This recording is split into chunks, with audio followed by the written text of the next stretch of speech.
Hello everyone, welcome back to the channel. We're on episode 49 of my brand new Comics Haul series. This is a series where each and every week when I head down to my local comic shop and pick up all the new books that I'm be getting that week, I show you guys everything I got and I tell you a little bit about every single issue. I am testing out my brand new ring light today, so hopefully let me know down in the comment section below. It might be looking a little bit better than usual, but now that we've got this stack out of the bag, we gotta get the bag out of the way.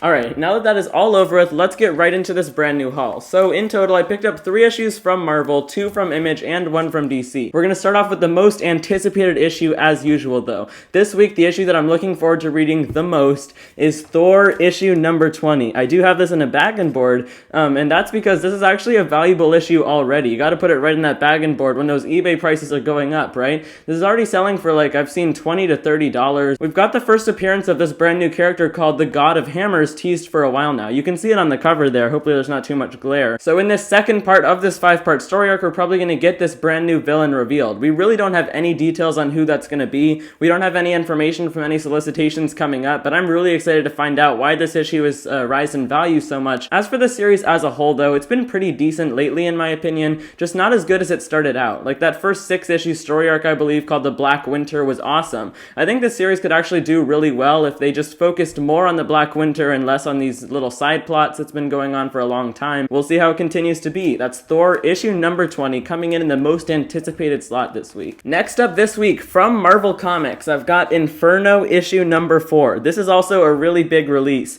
because this is the big finale to Jonathan Hickman's entire X-Men run. It started way back in 2019. I guess it's been almost 3 years now with the House of X and Powers of 10 event, which has set up this whole nation of Krakoa, the resurrection protocols, and all of these brand new things that the mutants have set up in recent years that have put them at the top of the world when they started at the bottom. I'm honestly pretty excited to see how Jonathan Hickman wraps up his whole side of the story. There's been some ups and downs throughout his X-Men run. Of course, he wrote 21 issues of the main X-Men title, House of X and Powers of 10, and Inferno. A lot of people are saying that Inferno is just the direct sequel to the original House of X and Powers of 10, which I can sort of agree with. Basically, Hickman's entire X-Men run was just filler. There wasn't that much that happened that contributed to the main plot, but now it's all coming to a head in this final oversized issue. So that's Inferno issue number 4. And the final issue that I picked up from Marvel Comics this week was The Amazing Spider-Man issue number 84. I just caught up on the entire Amazing Spider-Man Beyond run though. I was 6 issues behind because I had missed one of the issues. I've consistently been enjoying this run though. It's had really good artwork, really good writing on pretty much every single issue. And there's been probably 5, 6, maybe 7 different writers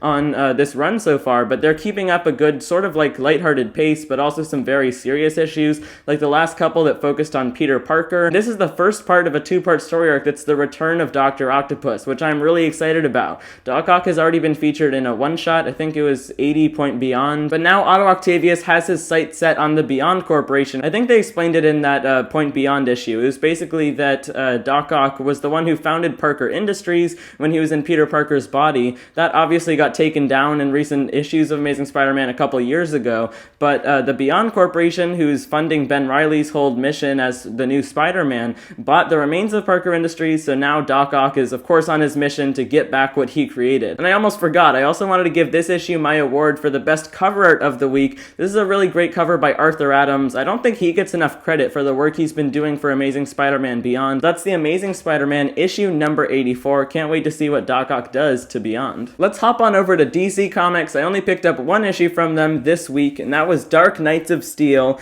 issue number 3. I'm giving this issue my award for the best creative team of the week. It easily goes to these guys. It's Tom Taylor and Yasmin Putri. Tom Taylor writing and Putri is illustrating. They're both doing a really awesome job so far. As this cover might suggest in sort of the title, it's basically just this alternate universe, but it's set in medieval times. That's kind of the twist to it. We have Superman's parents in this universe came with him on that pod when they escaped Krypton. In this world, Batman is actually the half-son of Superman's parents, and Superman is the rightful prince to the entire empire that his parents have built. If you don't know anything about DC, just like I don't, this is also just a good, cool empires warring, medieval story arc, which is kind of what I'm into. I like stuff like that. The artwork is amazing. Writing is top-notch. Can't wait to read this one. That's Dark Knights of Steel, issue number 3. Moving on to Image Comics this week, I picked up 2 issues from them, and the first one that I've got here is Nocterra Blacktop Bill Special, issue number 1. One thing I was noticing, there's not actually numbering on this one. It's super rare these days that you see that. This one really is just a special. It's an addition to the ongoing Noctera ongoing series.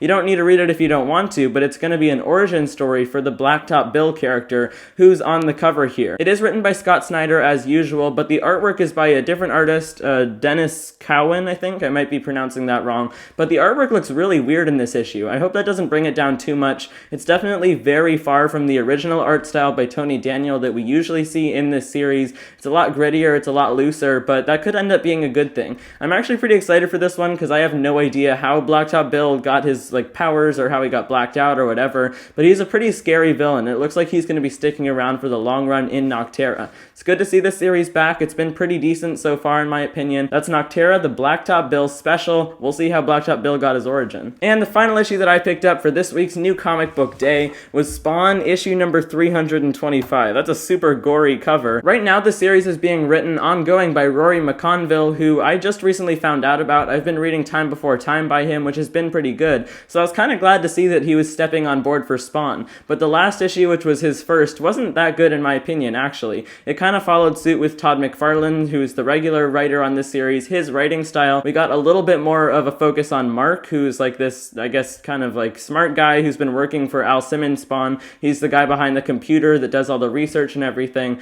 but he's recently come into possession of the medieval Spawn armor. He put on the helmet once, and then he just became medieval Spawn. He blacks out. He doesn't remember what happens while medieval Spawn takes over. This is probably my least favorite of all the Spawn's universe titles right now. I'm enjoying King Spawn and Gunslinger Spawn a lot more, but it's still pretty good, and it's always worth that $3 price tag with the cardstock cover. Definitely recommend all of the Spawn titles right now. I'd say you should hop on board all of them if you've been considering it. Definitely make that push. It's been worth it for me so far to have hopped on board Spawn's universe. So that's Spawn issue number 325. Alright, well that was every single one of the brand new issues that I picked up this week. I want to know what you guys got though. Let me know down in the comment section below. Which issue are you looking forward to reading the most this week, or if you already picked up your issues, which one was your favorite? I can't wait to read Dark Knights of Steel, even though I don't read DC. That series has been awesome. Inferno, Amazing Spider-Man. There's a lot of really good releases this week to look forward to, even if it was a pretty small week. Of course, Happy New Year to all of you guys. I think this is my first video I'm posting in 2022. So if you enjoyed this video, or if you got some good information from it, make sure to hit that subscribe button. That's the big red button sitting right below the video. You can also hit the notifications bell, which is sitting right next to it.